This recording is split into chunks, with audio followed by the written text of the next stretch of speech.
Ele é uma divindade lunar, porque há as divindades solares maiores e Javé é uma divindade lunar menor. Deixa eu classificar isso aqui para não ficar confuso.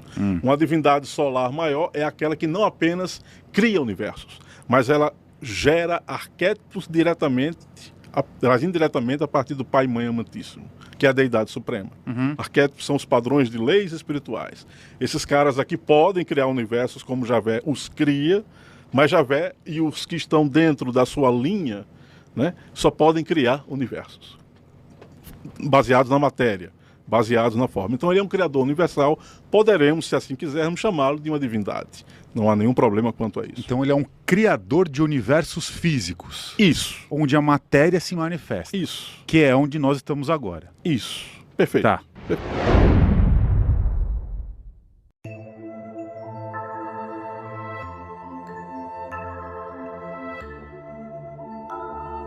Ótimo.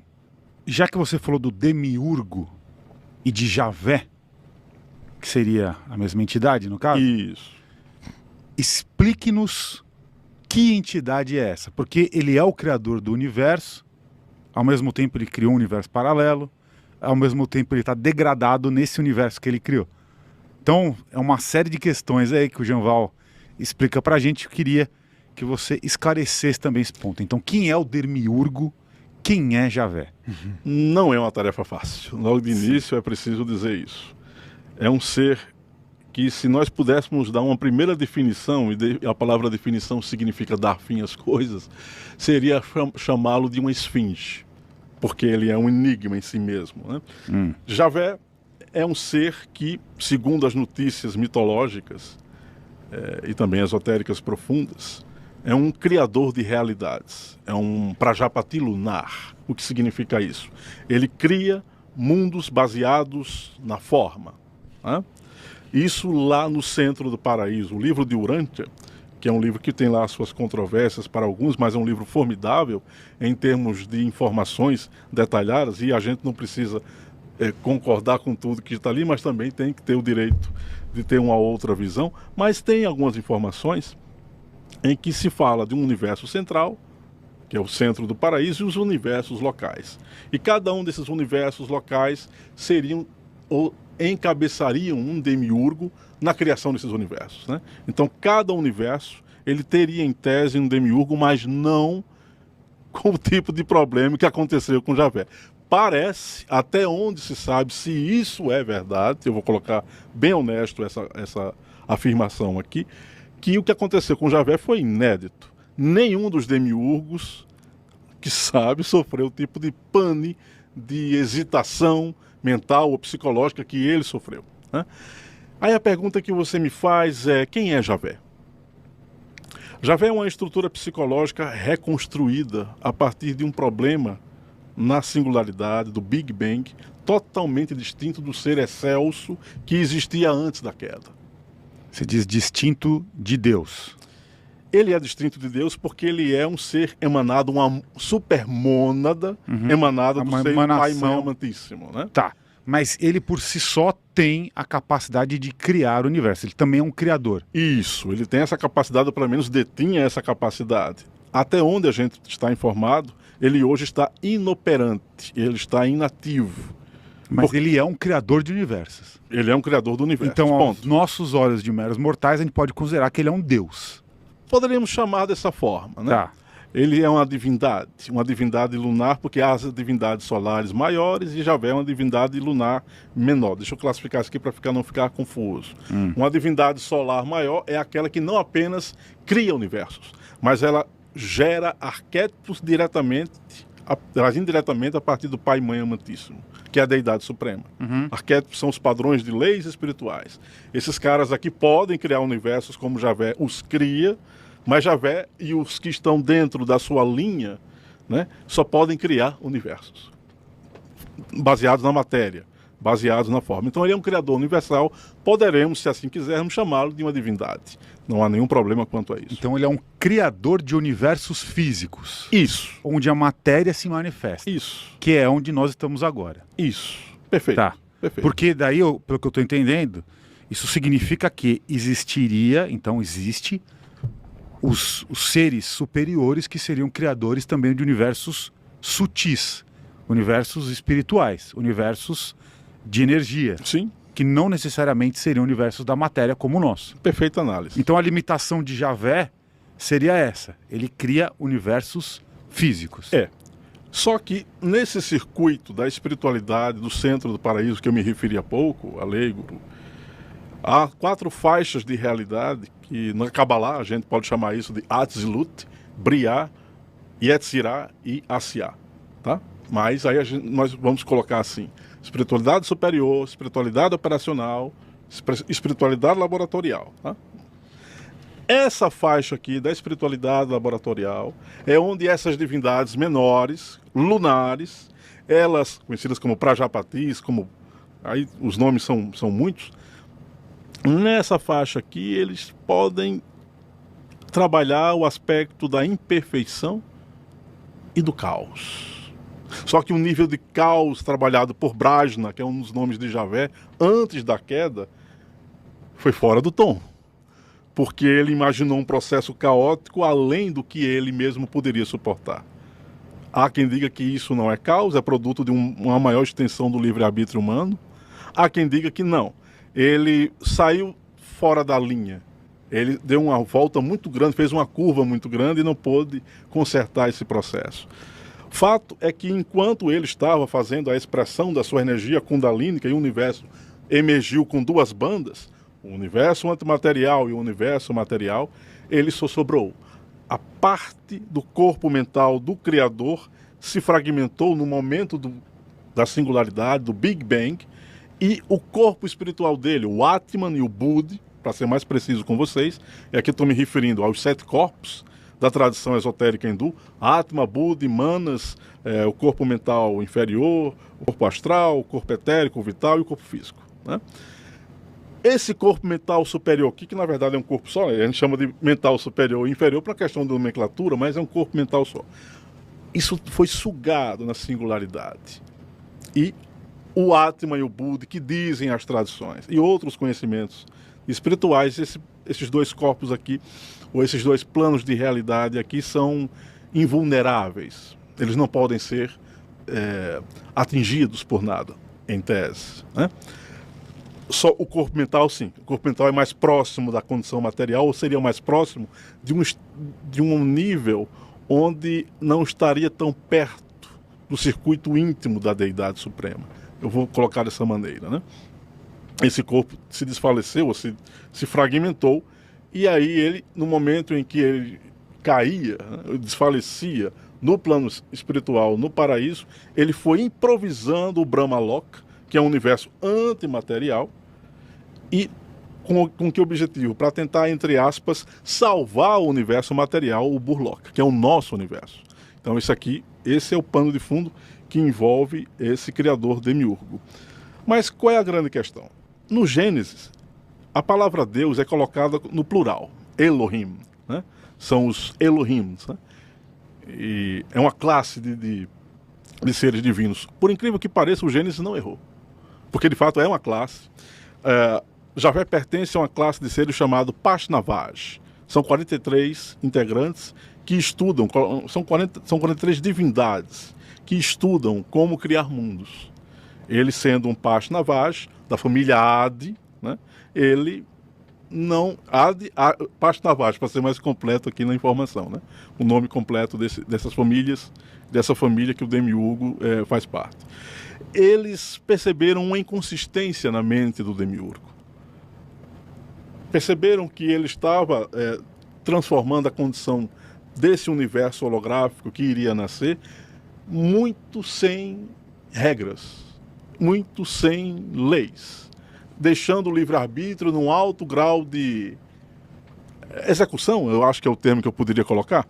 O fato é que eles perceberam que o tipo de estrutura mental daquela divindade não ia suportar isso, porque isso tem a ver com o desgaste do prana. Essas divindades têm prana de um modo um pouco diferente do nosso, mas tem os chakras como nós temos, vamos colocar assim, e quando eles começaram a conversar entre eles a respeito do projeto mental, notaram algo que nunca aconteceu no centro do paraíso. A divindade, ou essa divindade, estava nervosa. perturbada, inquieta, impulsiva. Essa aqui é uma projeção, essa divindade é uma projeção, na verdade, de um outro ser que as tradições vão conhecer como Vishnu. Esse ser que a gente chama de Brahma, ele tem uma contraparte chamada Vishnu, que percebeu o erro da sua outra consciência. Quer dizer, como é que eu vou falar isso? Porque não é uma outra consciência, é a mesma consciência fragmentada, dividida em outra parte. Não é nem um fractal, tá? Eu estou colocando fragmentado aqui porque eu não tenho outro termo para colocar. Mas uma outra estrutura psicológica dentro da mesma consciência, que eles têm essa condição, a condição de fazer isso, percebeu o erro na mente de Brajna, a outra parte dele. E aí a coisa começou. Ele começou a ter os problemas e as divindades superiores advertiram-no: olha, para de fazer isso, você não tem condições nenhuma de criar nada. E ele teimosamente, as notícias que não, eu tenho condições, eu vou até o fim. E aí um ato de teimosia próprio dele. Alguns afirmam que foi por orgulho, mas isso aqui não cabe para esse tipo de ser. O fato é que ele começou a fazer a realidade de forma atabalhoada.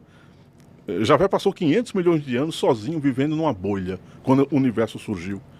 E após esses 500 milhões de anos, o cara começou a criar partes dele mesmo para sustentar a realidade, porque para ele tudo que existe era ele dentro da bolha universal, e de fato é. Mas só que ele começou a perceber-se sem algo, sem um direcionamento maior, sem um nível de organização maior.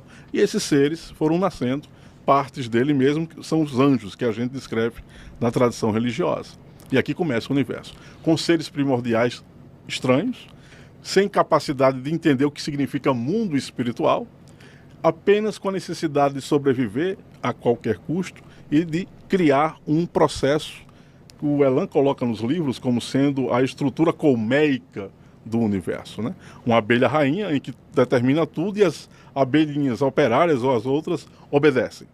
Foi a primeira estrutura sociológica do universo, essa estrutura colmeica, né, que Javé implantou. Só que depois de um certo tempo, outros seres mergulharam no universo. E a gente pode falar isso daqui a pouco também, de forma mais aprofundada, né? Tá, então, só para entender, então Javé, ele começou a tirar partes dele mesmo para sustentar o universo que ele criou, e essas partes seriam os anjos que a gente conhece aqui. Isso. Ou toda a hierarquia celestial. Toda a hierarquia celestial são essas partes fragmentadas do corpo mental de Brajna, de Prabrajna, de Javé, né? É a mesma coisa, né? Ele não tinha outra forma de fazer isso. Veja bem, o universo tem 13,7 bilhões de anos. A 11,7 bilhões de anos mergulha um ser, chamado Shiva na tradição hindu. Ele se disfarça de anjo clone de Javé. Aqui, nesse espaço de 13 para 11 bilhões, 2 bilhões de anos, já existiam esses anjos clone em uma quantidade incomensurável. Ele inicia um processo que, para você que está assistindo aqui o nosso Paranormal Experience, pode ficar mais claro se a gente pensar naquela frase, crescer e multiplicai-vos, que é uma frase bíblica. Esse é o sentido.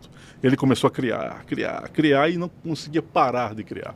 Até que, em 11,2, 11,7 bilhões de anos, Shiva, disfarçado de um anjo, clone dele, porque ele é daquelas co-irmãs que estavam com Javé antes da criação do universo, que viu o programa mental de Brajna equivocado, inadequado, e ele se comprometeu a mergulhar em algum momento do universo para tentar mexer nos algoritmos do universo, porque esse processo só pode ser mexido de dentro do universo e não fora, né?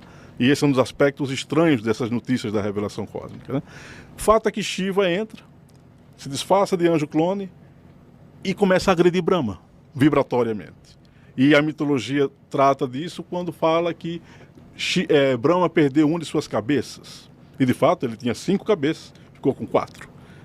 Shiva entrou no embate vibratório com ele. Esse embate vibratório fez com que o próprio Brahma e o Shiva se metamorfoseassem. Brahma não se metamorfoseava até esse momento. Com o choque vibratório com Shiva, os dois passam a ter esse comportamento lá no Brahmaloka, e esses seres do Brahmaloka, se é que essas informações são verdadeiras, eles se metamorfoseiam o tempo todo e o corpo desses seres é um corpo de plasma, muito parecido com esse plasma que a gente vê aqui, mas é só parecido, porque o próprio Elan e outros afirmam que não é exatamente. É apenas uma forma da gente tentar entender. E esses anjos clones começaram também a ser influenciados por Shiva. Todos eles? Não, uma parte desses anjos. Uma parte desses anjos começam a entrar como demos, e aqui nascem os demônios, né? Os demos nascem a partir do choque vibratório de Brahma e Shiva, ponto. E tá, só pra gente conceituar rapidamente, porque a gente tem Brahma, Shiva e Vishnu. Isso. Brahma seria o criador. Isso. Vishnu seria o mantenedor. Isso. E Shiva seria o destruidor. Perfeito. Essa é a tríade. É a Trimurti. Da criação. É. Então é criação, mantenedor, né, os mantenedores, preservação e a destruição. Isso. Tá, então você está falando da guerra vibracional entre Brahma e Shiva. Que seria criação e destruição. Isso, perfeito. Tá, Vishnu não entrou nessa equação ainda. Vai entrar agora. Tá. Vishnu que é o mantenedor. É o cara que cria o romance. É o cara que cria o elo magnético, a empatia que a gente vê na realidade. Vishnu, por ser o mantenedor, aquele que mantém a realidade ligada e interligada, só surge há 10,6 bilhões de anos. Também ele mergulha no universo com o objetivo de produzir algum tipo de empatia universal e de acabar um processo geopolítico. Porque Brahma e Shiva o tempo todo ficavam brigando. E quando os demos surgiram, os anjos clones brigavam, tinham uma querela com esses demos. Vishnu, ao perceber esse tipo de cenário, e aqui é importante falar algo, nesse contexto aqui que eu estou me referindo, a Terra não existia ainda. O nosso universo, esse universo Burlock aqui, ainda não tinha sido semeado pela vida. Esse processo só se deu a partir de uns 3 a 4 bilhões de anos, um pouco mais na verdade, 6. Na verdade a data mais correta é 6 bilhões de anos. Qual a função de Vishnu? Ele vai tentar criar algo que os anjos clones não possuem e os demos não possuem. A confiança, a necessidade de eu confiar em você. Os anjos clones não confiavam nos demos, e Javé não confia em ninguém, e os demos também não. E eu estou tentando colocar esse tipo de visão para a gente ter uma ideia de que esses seres não têm essa relação. Bom, o Ale está precisando disso, eu vou tentar ajudá-lo. Não. O tipo de algoritmo mental é que tipo de coisa eu posso obter ao tentar ajudar a Ale. Ou seja, é bem diferente. Vishnu, percebendo esse tipo de atitude, cria um mecanismo de... É o mesmo que nas tradições é conhecido como Fanes, tá? Para vocês terem uma ideia. Eros, ele tem essa outra classificação, esse outro conceito. Ele cria o amor, vamos assim dizer, tá? Uhum. E ainda assim, quando eu me refiro a amor, ainda é uma palavra muito forte. Digamos que o magnetismo, a necessidade da gente se aproximar uns dos outros, tem a ver com a energia de Vishnu. Nas tradições hindus, pessoal, nós temos um livro formidável, conhecido como Bhagavad Gita, que é um dos capítulos do Mahabharata, né? O Bhagavad Gita é a história entre Krishna e Arjuna. Krishna, o papel arquetípico do mestre, e Arjuna, o discípulo. Só que lá no Bhagavad Gita tem um troço, um conceito estranho falando das 3 qualidades da matéria, as gunas: Sattva, Rajas e Tamas. Sattva é a energia de Vishnu, Rajas é a energia de Brahma e Tamas é a energia de Shiva. Tamas é obscurecimento, Sattva é harmonia e Rajas é movimento impetuoso, impulso, né? O tipo de arquétipo que Vishnu traz lá do centro do paraíso é a harmonia. O tipo de arquétipo que Shiva traz lá do centro do paraíso é a destruição, porque eles queriam acabar com o problema de Javé. Veja, lá na espiritualidade superior, segundo as notícias que se tem, esse nosso universo é um mero pontinho, uma mera singularidade. que lá pode ser que o universo já até tenha deixado de existir, mas nós aqui viajantes desse carro universal ainda teremos que viver ainda alguns bilhões de anos, né? Vishnu traz aqui, portanto, o arquétipo da cola, da empatia, da harmonia, né? E quando ele cria isso, surge a Trimurti. O que é a Trimurti? É o governo das três divindades, né? Entre Brahma, Vishnu e Shiva, porque eles ficavam discutindo entre eles quem seria o mais poderoso, quem seria o criador do universo. O Brahma dizia que era ele, Shiva dizia que era ele. Então o Vishnu fez, bom, peraí, vamos tentar se acalmar e criar aqui um governo onde os três possam ser os donos do universo, né? E a Trimurti é criada. E aí um jogo de apostas começa entre as divindades, para manter a mente de Brahma acesa, já que a mente de Brahma tem a condição, em função do problema mental dele, de ficar acordado em determinados períodos e desperto em outros, dormindo em outros, né? Isso aqui tem a ver com o sono de Brahma, tem a ver com o Pralaya e o Manvantara, no conceito dos hindus. Mexer com a cabeça de Brahma o tempo todo é uma atitude que eles escolheram, provocando, tirando ele da paz ou da condição mental mais pacífica, porque essa é a história que a mitologia trata de uma forma mais, eu diria, envelopada, né? Eu diria mais pasteurizada, mas se essas informações que a revelação cósmica estão corretas, parece que a coisa se encaminha por aí, né? Porque nenhuma dessas três divindades, elas foram dotadas de uma condição do pensamento como nós humanos temos. Não só o humano da Terra é capaz de sentir empatia, outras humanidades aí fora sentem, e outros seres autoconscientes, porque nós fomos engendrados de forma muito recente. O ser humano, como se conhece hoje, a gente falar em termos racionais, teria uns 50 mil anos, já quem afirme que não, nós teríamos um tempo maior, porque outros seres mergulharam aqui na condição planetária, que injetaram no ser humano a condição mental. Isso é um assunto para a gente tratar num outro momento, que é o corpo manásico, né?